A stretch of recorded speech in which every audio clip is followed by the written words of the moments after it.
हमारे पास topic breast pathology. सबसे पहले हम ब्रेस्ट पैथोलॉजी में ब्रेस्ट की थोड़ी सी एनाटमी देख लेते हैं। हर ब्रेस्ट के अंदर हमारे पास जो है तकरीबन 15 to 20 ये जो लोब्स हैं ये होते हैं, और हर लोब के अंदर मल्टीपल लोब्यूल्स हैं। इन लोब्स के अंदर भी जो है वो ऐसे मल्टीपल करके लोब्यूल्स हैं। ठीक है, लोब्स कितने हैं? 15 to 20। Each lobe has multiple lobules, और ये लोब्स हमारे पास क्या करवाते हैं? मिल्क प्रोडक्शन करवाते हैं। ये लोब्स देन इनके अंदर से हमारे पास जो वो डक्ट्स निकलती हैं इस तरह से करके। डक्ट्स देन हमारे पास जो ड्रेन करती हैं जो साइनसेस हैं इनके अंदर। इन साइनसेस को हम क्या कहते हैं? Lactiferous sinus. ठीक है, और साइनसेस देन फिर हमारे पास जो वो ड्रेन कर रही है निप्पल के अंदर। ठीक है, यहाँ पे हमारे पास नीचे फैट, ये एरोला अराउंड द निप्पल हमारे पास जो स्पेस होती है ये एरोला है। ठीक है, ये हमारे पास आ गया ब्रेस्ट का पूरा स्ट्रक्चर्स। लोब्स हमारे पास क्या करते हैं? मिल्क प्रोड्यूस करवाते हैं, और डक्ट्स वो हमारे पास मिल्क जो है वो लोब से लेकर निप्पल तक लेकर जाती हैं डक्ट्स। अब ना हमारे पास जो ब्रेस्ट का जो फंक्शनल यूनिट है वो क्या होता है? Terminal duct lobular system. ये हमारे पास जो है लोब्यूल, ये देन हमारे पास जो है duct, and this is the functional unit of the breast. Lobe के अंदर मल्टीपल लोब्यूल्स हैं, और देन वहाँ से फिर हमारे पास जब इस तरह डक्ट्स निकलती हैं, और ये डक्ट्स देन हमारे पास जब ड्रेन कर जाती हैं निप्पल के अंदर। अब नेक्स्ट हम इसके देखते हैं एपिथेलियम। एपिथेलियम हमारे पास कैसी है? जो ये डक्ट है और जो ये लोब्यूल है इसकी हमने एपिथेलियम बतानी है। एक है हमारे पास ल्यूमिनल लेयर, एक है मायोएपिथेलियल लेयर। जो सबसे पहले इनर लेयर है यहाँ पर ऐसे, वो है हमारे पास ल्यूमिनल लेयर, और जो इसके ऊपर लेयर है वो हमारे पास कौन सी है? मायोएपिथेलियल लेयर। ल्यूमिनल लेयर का क्या काम है? इसका काम है हमारे पास मिल्क प्रोड्यूस करवाना, और जो मायोएपिथेलियल लेयर है उसका काम क्या है? कि मिल्क को प्रोपेल करवाना, ठीक है, टुवर्ड्स निप्पल करवाना। और इसके हमारे पास क्या होता है कि ऑक्सीटोसिन की भी स्टिमुलस करवाता है। OXYTO। ये हो गई हमारे पास सारी ब्रेस्ट की एनाटमी कि किस तरह के स्ट्रक्चर्स हैं, कौन सी हमारे पास इसकी एपिथेलियम है। नेक्स्ट हमें देखना है कि हमारे पास ब्रेस्ट के ऊपर हार्मोन्स का क्या इफेक्ट है। मतलब पहले जो बिफोर प्यूबर्टी से पहले मेल फीमेल ब्रेस्ट तकरीबन एक जैसी होती हैं। वो हमारे पास लार्ज नंबर ऑफ उनके लिए डक्ट्स होती हैं अंडर द निप्पल। ठीक है, लेकिन जैसे ही हमारे पास प्यूबर्टी हिट करती है तो क्या डिफरेंस आता है? जो फीमेल ब्रेस्ट जो डेवलप कर जाती है और जो मेल ब्रेस्ट होती है हमारे पास वो डेवलप नहीं करती है। सबसे पहले हमारे पास क्या होता है कि जो फीमेल ब्रेस्ट है, फीमेल्स के अंदर ड्यूरिंग प्यूबर्टी एस्ट्रोजन और प्रोजेस्टेरोन ये दो हार्मोन्स है, इनका लेवल जो है ज़्यादा हो जाता है। ठीक है, एस्ट्रोजन प्रोजेस्टेरोन हमारे पास क्या करवाते हैं कि हमारे पास जो डेवलप है ब्रेस्ट की जो डेवलपमेंट है वो करवाते हैं। ब्रेस्ट के अंदर जो लोब्यूल्स हैं और स्मॉल डक्ट्स हैं वो फॉर्मेशन हमारे पास जो करवाना शुरू कर देते हैं, और स्पेशली ज़्यादा कहाँ पे होती है? हमारे पास जो आउटर वाला क्वाड्रेंट है वहाँ पर।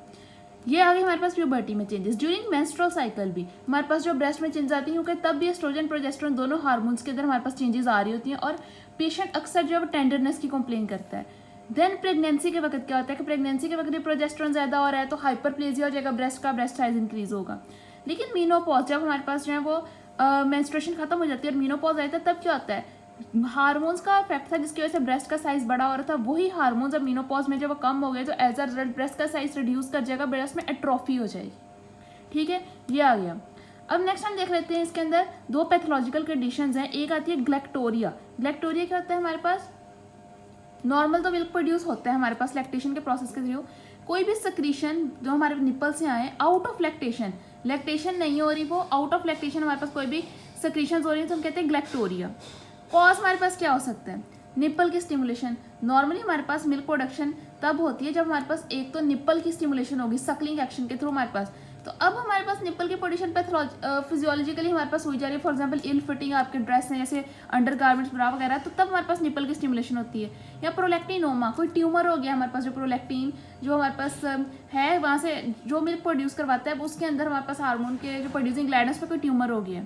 यहाँ पर हमारे पास जो वेरियस ड्रग्स जैसे वेरियस एंटीसाइकोटिक ड्रग्स हैं, फॉर एग्जाम्पल जैसे डोपामिन एंटागोनिस्ट जैसे हेलोडोल, वो भी हमारे पास क्या करवा रही होती हैं? ग्लैक्टोरिया करवाती हैं। ठीक है, abnormal milk production out of lactation जो मिल्क प्रोडक्शन होगी वो ग्लैक्टोरिया होती है। देन हमारे पास एक और आती है पैथोलॉजिकल कंडीशन, हम कहते हैं गाइनोकोमेस्टिया। गाइनोकोमेस्टिया क्या है? हमारे पास इनलार्जमेंट है ब्रेस्ट की, लेकिन ये हमारे पास किसमें है? मेल्स के अंदर है। कॉज क्या हो सकते हैं? डिफरेंट कॉज हैं। न्यू बॉर्न के अंदर क्या है, प्यूबर्टी के वक्त क्या है, ओल्ड एज में क्या है, बाकी क्लाइनफिल्टर सिंड्रोम है, वेरियस डिजीजेज एंड ड्रग्स हैं, वो हम देख लेते हैं। ठीक है, न्यू बॉर्न के अंदर क्या होता है कि जब बच्चा पैदा होता है तो थ्रू प्लेसेंटा कुछ एस्ट्रोजन जो बच्चे के अंदर चला जाता है और एबनॉर्मली ब्रेस्ट जो है हमारे पास वो डेवलप कर जाती है, लेकिन ये कुछ देर बाद ठीक भी हो जाता है।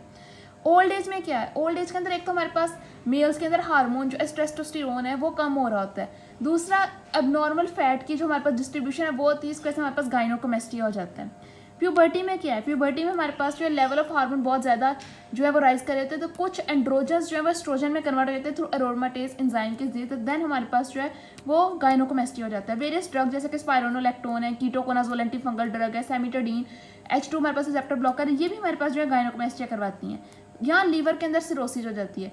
लीवर के अंदर नॉर्मली हमारे पास जो फैट की जो मेटाबॉलिज्म है वो नॉर्मल हो जाती है। एज अ रिजल्ट हमारे पास वहाँ पर जो है वो ये हमारे पास एस्ट्रोजन प्रोजेस्टेरोन हमारे पास फैट से बनते हैं ना हार्मोन्स, ये हमारे पास, तो एज अ रिजल्ट हमारे पास वो बनने लग पड़ते हैं। या क्लाइनफिल्टर सिंड्रोम जिसमें XSY एक एक्स उसमें ज़्यादा हुआ है, तो female pattern of breast development जो हमारे पास आ जाता है। नेक्स्ट हम देखते हैं हमारे पास ब्रेस्ट की इन्फ्लेमेटरी कंडीशंस।